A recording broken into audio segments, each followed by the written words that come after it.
하나님 나라의 백성인 하백 여러분, 하백의 성경 아카데미에 오신 것을 환영합니다. 이 시간은 예수의 제자도 20번째 강의 시간입니다.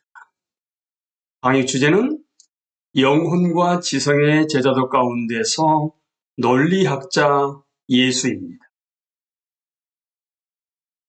우리 문화에서 예수님과 지성은 불편한 관계입니다. 예수님이 역사상 최고의 지성인이라는 나의 말이 어불성설이라는 그리스도인들의 반응도 달라스 윌라드는 실제로 들었습니다. 오늘 우리는 예수님을 지성과 지적인 삶에서 자동으로 배제합니다. 심지어는 아예 대척 관계에 두기도 합니다. 사실은 오늘날 우리가 예수님과 우리의 세계와 삶의 관계를 어떻게 보는가에 대해 중대한 함축적인 의미를 지닙니다. 특히 우리의 일이 어쩌다 예술, 사상, 연구, 학문의 일이라면 더욱더 그렇습니다. 예수님이 논리적으로 둔하시다 하게 되면 어떻게 이런 분야의 일에 끼어들어서 우리를 인도하실 수 있겠습니까? 기술성이나 전문성이 요구되는 우리의 분야에 들어갈 때 예수님을 문간에 남겨둬야 한다면 어떻게 우리가 일터에서 예수님의 제자가 되어 진지하게 예수님을 자기 자신의 분야의 스승으로 삼을 수가 있겠습니까? 분명히 위치 조정이 필요합니다. 단순히 예수님이 구사하시는 논리를 그리고 예수님의 논리적인 사고의 명백한 위력을 관찰해도 도움이 될 것입니다. 그 내용들이 신약성경 복음서에 나와 있습니다. 내가 논리학자 예수를 말할 때 그것은 예수님이 논리적인 통찰을 구사하신 것, 논리적인 원칙에 정통하셨고 스승과 공인으로서 자신의 일에 그것을 사용하신 것을 가리키는 말입니다. 논리적인 관계의 두 가지 기본은 함축, 그러니까 논리적인 함의와 모순입니다. 논리적이면 물론 함축과 모순이 무엇인지 알아야 하고 명백한 사례들 속에 그 둘이 존재하거나 부재하는 것을 인식할 줄도 알아야만 합니다.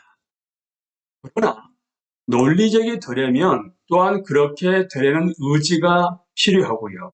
그것을 가능케 하고 실현시켜줄 일정한 인격적인 자질도 있어야 합니다. 그 자질이란 잡념에서 자유로운 상태, 대화와 사고에 개입된 의미나 개념에 관심을 집중하는 것, 진실에 헌신된 마음, 진실이 논리적인 관계를 통해 어디로 귀결되든 거기에 따르겠다는 각오 같은 것들입니다. 이 모두에는 도덕적인 성품이 중대하게 요구됩니다. 사람은 어쩌다 도덕적이 되지 않는 것만큼이나 저절로 논리적이 되지 않습니다. 사실 논리적인 정합성은 도덕적인 성품의 중요한 요인입니다.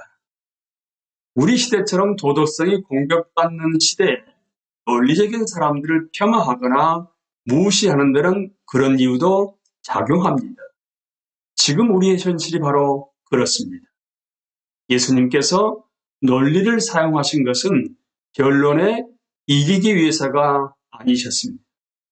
듣는 자들이 이해나 통찰을 얻게 하시기 위해서 논리를 사용하신 것이지요. 이해는 안에서만, 곧 기존의 이해의 기초에서만 옵니다. 우리 각자의 안에서 솟아나온다고 말할 수 있습니다. 그러니까 예수님은 듣는 자들이 어쩔 수 없이 결론을 삼키지 않으면 안 될 정도로 모든 것을 빤하게 밝히려고 하지 않으십니다. 그보다 그분은 알고자 하는 사람들이 스스로 길을 찾아서 적절한 결론, 그러니까 그들이 딱히 중요하게 여기느냐 여부는 별 문제로 하고 적절한 결론에 도달할 수 있도록 사안을 제시합니다. 그리하여 그들 자신이 발견하게 하시는 것입니다. 상대의 의지를 꺾고 설득해 봐야 결국 의견은 바뀌지 않습니다. 맞습니다. 틀림없이 예수님은 그것을 아셨습니다. 그래서 예수님은 의뢰 내면의 시각을 진정으로 변화시키는데 목표를 두십니다. 그래야 듣는 자들이 각자의 지성을 사용하여 의미 있게 달라질 수 있습니다. 눈이 멀 정도로 강경하게 정하지 않는 이상 그들은 유명한 유레카의 경험을 하게 됩니다. 단순히 말문이 막히거나 압도당하는 경험이 아닙니다. 이런 점들을 염두에 두고 지금부터 복음서의 전형적인 장면을 살펴보고자 합니다. 물론 거기에 익숙한 장면들이지만 독특한 논리적인 사고가 거기서 차지하는 역할을 고찰할 것입니다. 마태복음 12장 1절에서 8절 말씀을 함께 생각해 보겠습니다. 그때 예수께서 안식일에 밀밭 사이로 가실 때 제자들이 시장하여 이삭을 잘라 먹으니 바리새인들이 보고 예수께 말하되 보시오 당신의 제자들이 안식일에 하지 못한 일을 하나이다. 예수께서 이르시되 다윗이 자기와 그와 함께한 자들이 시장할 때 한 일을 잊지 못하였느냐. 그가 하나님의 전에 들어가서 제사장 외에는 자기나 그 함께한 자들이 먹어서는 안 되는 진설병을 먹지 아니하였느냐. 또 안식일에 제사장들이 성전 안에서 안식을 범하여도 죄가 없음을 너희가 율법에서 읽지 못하였느냐. 내가 너에게 이르노니 성전보다 더 큰 이가 여기 있느니라. 나는 자비를 원하고 제사를 원하지 아니하노라. 하신 뜻을 너희가 알았더라면 무죄한 자를 정죄하지 아니하였으리라. 인자는 안식일의 주인이니라 하시니라. 의식법, 특히 성전과 안식일 규정에 관한 가르침이 나오는 대목입니다. 안식일에 예수님께서 제자들과 함께 아마 밀밭이나 보리밭이었겠죠. 밭을 지나고 있는데 제자들이 손으로 줄기를 훑어서 먹고 있습니다. 바리새인들은 그들의 율법을 어겼다며 범법자라고 비난합니다. 그러자 예수님께서는 문제의 의식법이 적용되지 않는 상황들이 있음을 지적하십니다. 그분은 바리새인들이 이미 인정하고 있는 사례를 드십니다. 하나는 다윗이 목숨을 구하려고 도망가다가 제사장 아히멜렉이 관장하고 있던 예배와 제사의 처소를 찾아가는 사례입니다. 사무엘상 21장 1절에서 6절에 나와 있지요. 다윗은 아히멜렉에게 자기와 공주들이 먹을 것을 구하는데 마침 있는 음식이라고는 제사의식에 쓴 거룩한 떡밖에 없습니다. 그러니까 예수님께서 지적하신 대로 이 떡은 다윗이 먹을 수 없도록 금지되어 있었고 제사장들만 의식 후에 먹을 수 있었습니다. 그러나 아히멜렉은 다윗 일행에게 떡을 주어 배고픔을 면하게 합니다. 그러므로 의식법에 금지된 일도 배고픔이라는 인간의 욕구 앞에서는 정당화 될 수 있습니다. 계속해서 예수님께서는 제사장들도 안식일마다 성전 직무를 하느라고 안식일 규정에 허용된 것보다 더 많은 일을 해야 한다고 두 번째 사례를 드십니다. 마태복음 12장 5절 말씀입니다. 또 안식일에 제사장들이 성전 안에서 안식을 범하여도 죄가 없음을 너희가 율법에서 읽지 못하였느냐. 그렇다면 충족시켜야 할 더 큰 필요가 있는 경우라면 설사 의식법을 규정대로 지키지 않더라도 자동으로 범죄나 불순종이 되는 것이 아니라는 논리가 성립됩니다. 이는 바리새인들이 암시적으로 이미 인정하고 있던 바였습니다. 그러니까 예수님께서 언급하신 두 사례가 옳은 것임을 바리새인들도 받아들이고 있었기 때문입니다. 여기서 더 깊은 논점은 율법을 가지고 사람들을 해치는 것인데 이는 하나님이 의도하신 바가 아닙니다. 하나님은 율법을 주신 분이지만 의식과 긍휼, 예컨대 배고픔에 대한 긍휼이 부딪힐 때마다 긍휼을 원하십니다. 하나님은 그런 분이십니다.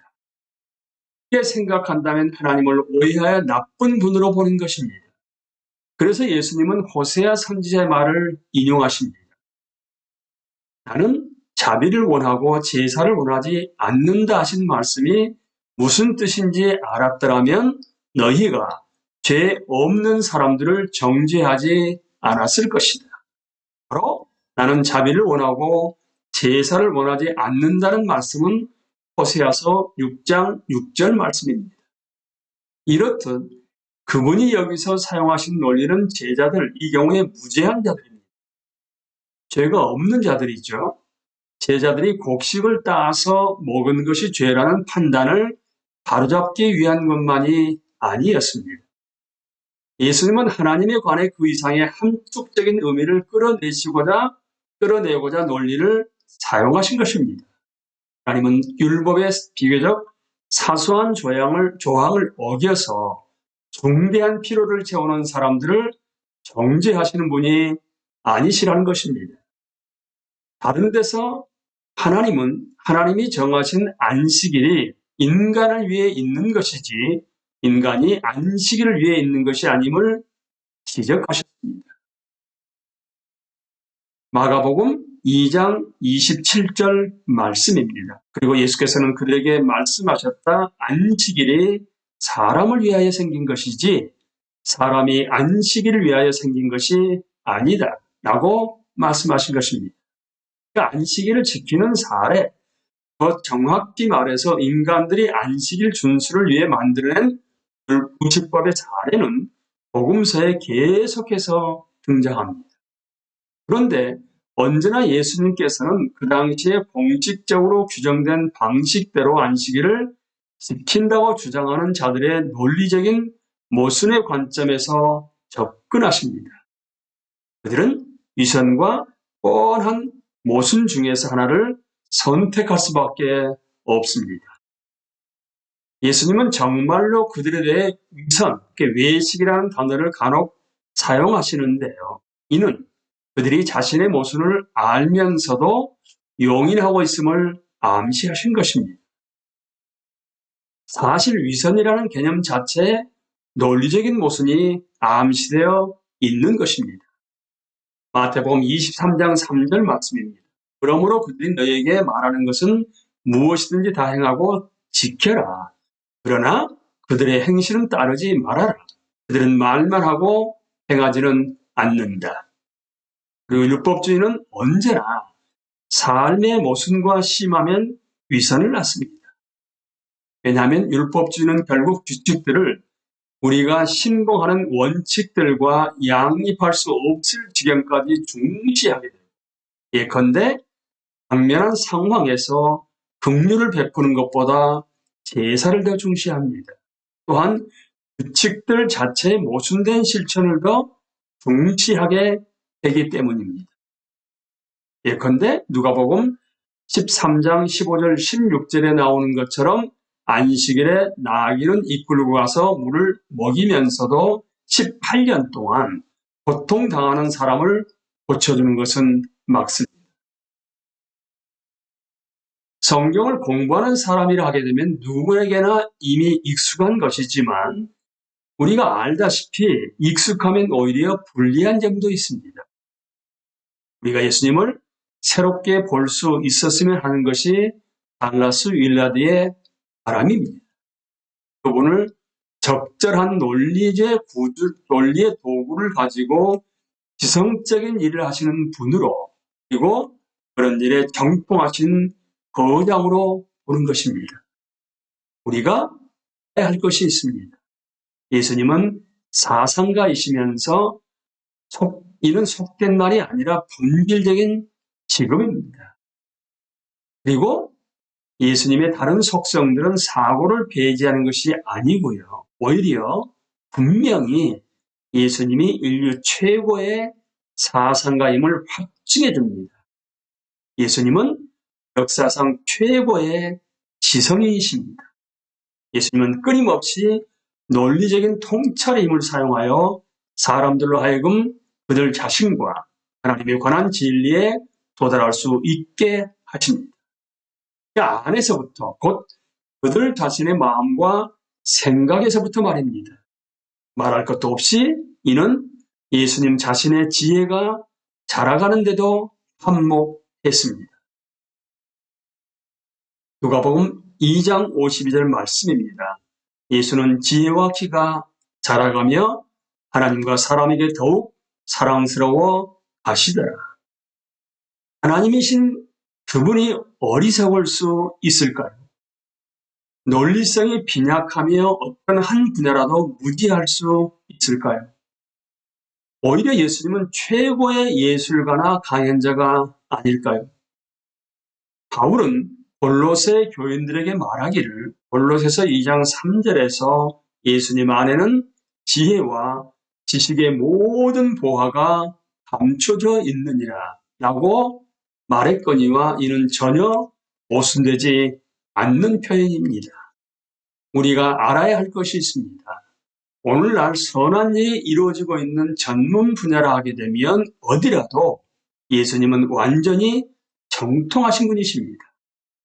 그러니까 정말로 그분은 인류 최고의 사상가로 본다면 그분 외에 누가 있겠습니까? 그렇다면 우리는 내 분야가 어디든 거기서도 그분을 가장 해박한 분으로 높일 수 있습니다. 그리고 내가 해야 할 모든 일에 그분의 협력과 도움을 구할 수 있습니다. 예수님을 제대로 알지 못하기에 우리는 지성과 학문과 예술 분야에서 내 힘으로 일하게 됩니다. 내가 대부분의 시간을 들여서 일하는 바로 그 분야에서 그분이 나의 지도자와 스승이 될 수 있다는 확신, 믿음이라고 하는 그 확신이 없습니다. 우리는 그분을 실제 그분으로 모든 선한 일들의 거장으로 보지 않습니다. 여러분은 어떻습니까? 오늘날 우리는 흔히 이야기와 이미지의 정서적인 인력에 의존해서 사람들을 움직이려고 합니다. 인간 사고의 본질상 감정은 신념이나 믿음을 확실히 그나마 일으키기라도 한다면 일으키지 못하는 것을 우리는 모르고 있습니다. 심지어 그것은 눈으로 보아서 되는 일도 아닙니다. 자기가 보고 있는 것이 무엇인지 모르고 한 말입니다. 믿음을 일으키는 것은 이해와 통찰입니다. 우리는 이해를 무시한 채로 행동만 하게 만들어서 사람들의 마음이나 성품을 바꾸려고 하는 헛수고를 하고 있는 것입니다. 예수님께서 논리적인 사고를 어떻게 사용하셨는지 주의 깊게 살펴보면 예수님을 지성과 창조의 주인으로 믿는 믿음이 강해질 수 있고 거기에 힘입어 우리가 몸담고 있는 지성 생활의 모든 영역에 그분을 주님으로 모실 수 있습니다. 그러면 우리는 그 영역에서도 예수님의 제자가 될 수 있습니다. 어쩌다 인간적인 면에서 내 분야를 지배하고 있는 번지르르한 인사들과 현재 유행하는 운동들의 제자가 되지 않고서 말입니다. 그분을 예수님을 마땅히 존중할 때 우리는 그리스도인의 모든 정황에서 예수님을 스승으로 모시고 그 본을 따를 수 있습니다. 우리는 논리적인 추론을 최고 수준으로 구사하는 법을 예수님께 배울 수 있습니다. 우리와 함께 일하시는 예수님께 말입니다. 예수님이 가르치는 것을 예수님이 가르치신 방식대로 가르칠 때 우리는 우리가 섬기는 사람들의 삶 속에서 예수님 차원의 결과를 보게 될 것입니다. 하백 여러분, 예수님의 제자로서의 그리스도인인 하백 여러분, 우리가 실제 일하는 분야에서 예수님을 최고의 거장으로 스승으로 모시고 그분으로부터서 논리적인 추론을 최고 수준으로 구사하는 법을 배우고 계십니까? 예수님이 가르치신 것을 예수님이 가르치신 방식대로 가르칠 때 우리가 섬기는 사람들의 삶 속에서 예수님 차원의 결과를 보게 될 것이라는 것을 믿으십니까? 그렇다면 오늘 강의에 나오는 것처럼 심리학자 예수님의 강의에 맞추어서 우리가 현재 하고 있는 일의 분야에서도 거장이신 우리의 스승이신 예수 그리스도로부터 배워나가는 여러분과 제가 될 수 있게 되기를 예수님의 이름으로 기도합니다. 감사합니다.